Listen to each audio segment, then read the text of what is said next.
Bak bu kocayla gördüm. Daha dışarıda çıkacaklar. Gelin dışarıda bekler.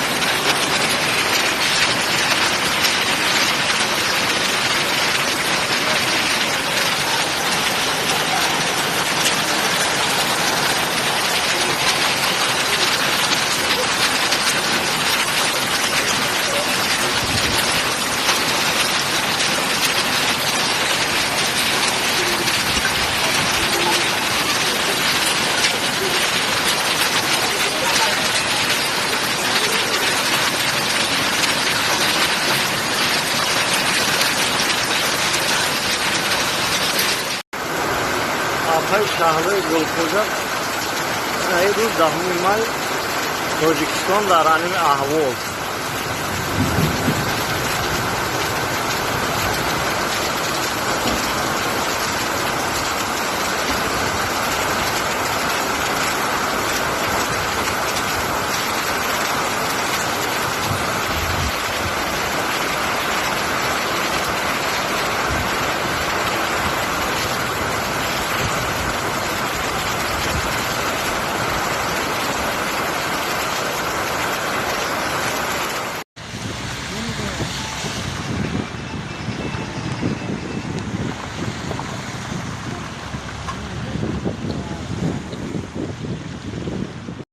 این بارگری ها علاقه در قسمت بسیاری شهر سیلخیزی به نظر می رسد و مشاهده می شود که